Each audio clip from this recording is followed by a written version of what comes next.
This is Alicia Swanson from Teaching in Tapas. And I just wanted to jump on today because last week I said I was going to make a video talking about how I get my students to work independently and not interrupt me when I'm running my reading groups. So I'm going to give you 3 things that work for me to keep my students independent. But before I get there, I have 3 little short housekeeping things I wanted to talk about.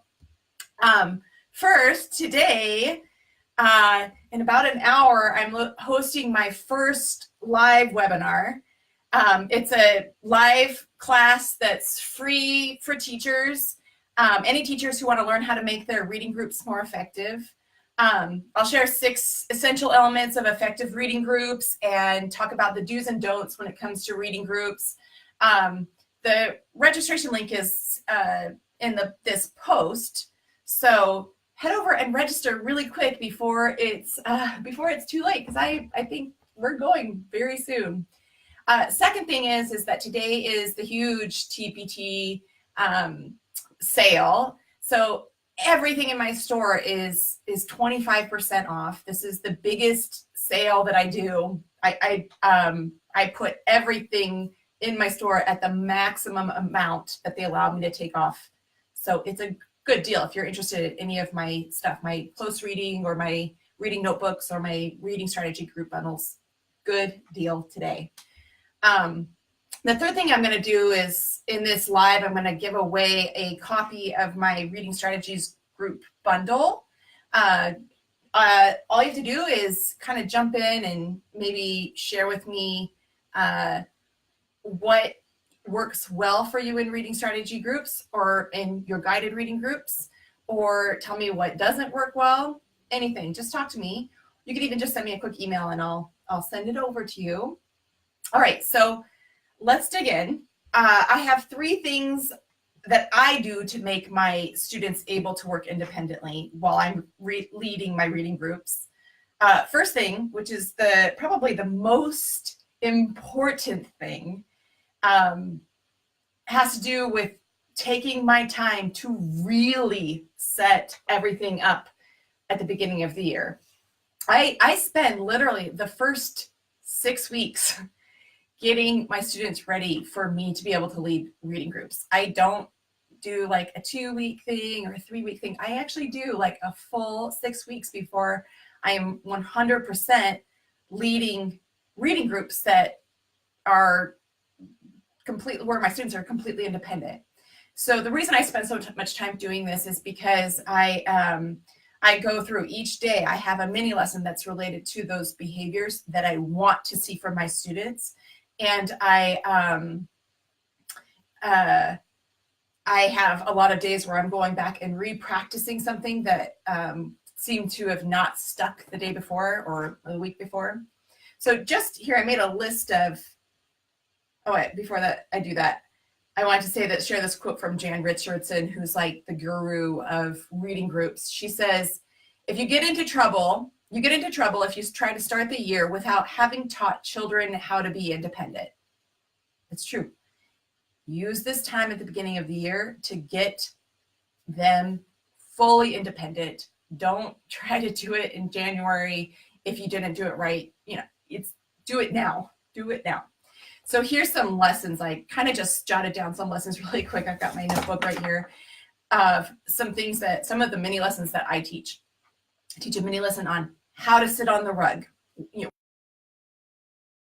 how they're moving around. I model it, and then I give the chance to let them practice it, and they go practice it, and then I give a model where they do it completely wrong. And then we go back and we re-practice it just over and over.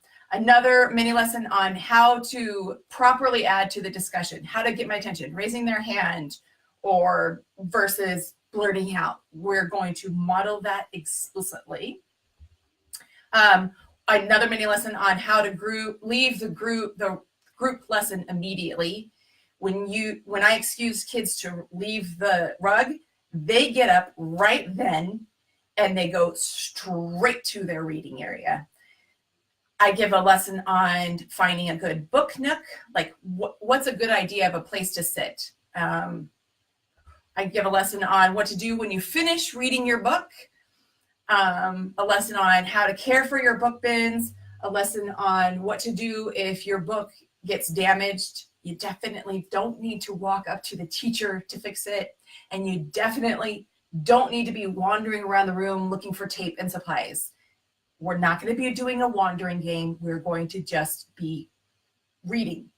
What to do if a book is boring and you need to get up and get a new book. Well, we're going to cover that. What to do, what's an appropriate voice level if you need to talk to somebody in the class. I want the students to absolutely know the maximum voice level. So we're going to model it explicitly. What to do when the teacher announces that independent reading time is over. I want the students to know exactly how quickly I want them to pick up their book bins, leave them, and then come back to the rug.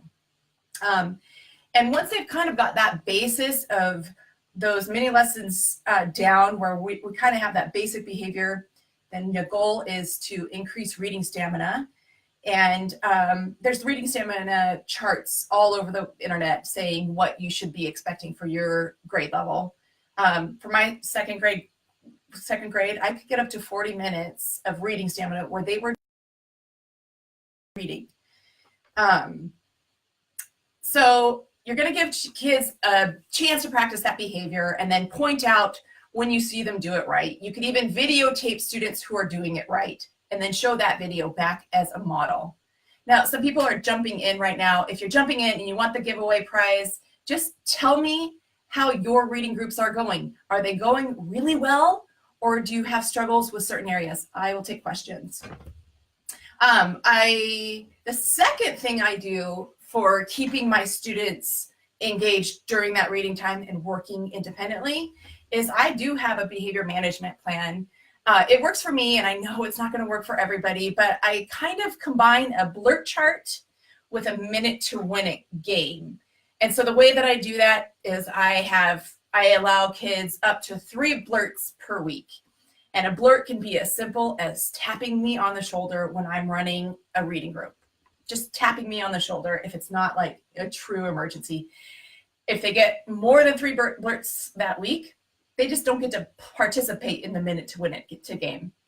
They can do it the next week. My minute to win it games are really simple. I take 4 minutes on a Friday and I play my minute to win it game. I do 4 minutes because I have 4 table groups generally, and each table group gets their own round.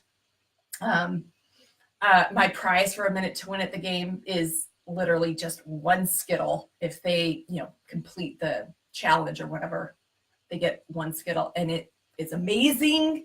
I know not all schools can use candy. There's other prizes you can use. I know not all schools intrinsic motivation. If it's not for you, it's not for you. This is what works for me.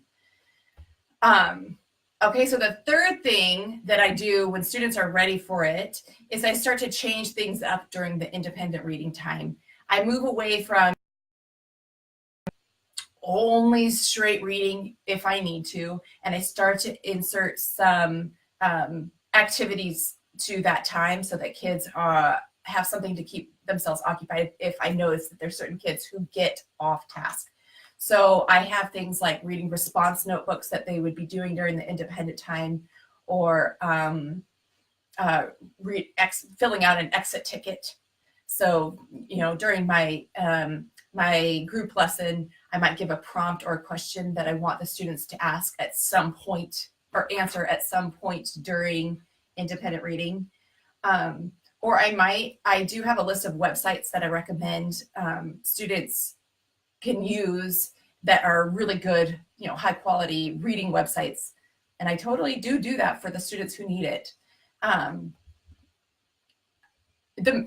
Lisa, the minute to win it incentive, it is so easy. I do have a blog post on it on Teaching Ding Tapas that kind of outlines it more.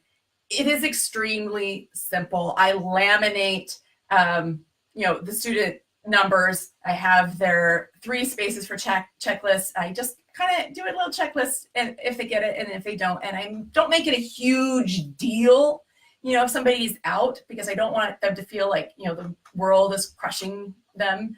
But I do make it so that it's really a fun activity. If they want to participate, They absolutely can. They just can't interrupt me. So it works. Oh yeah, definitely. Marin, use Minute to Win It throughout the year.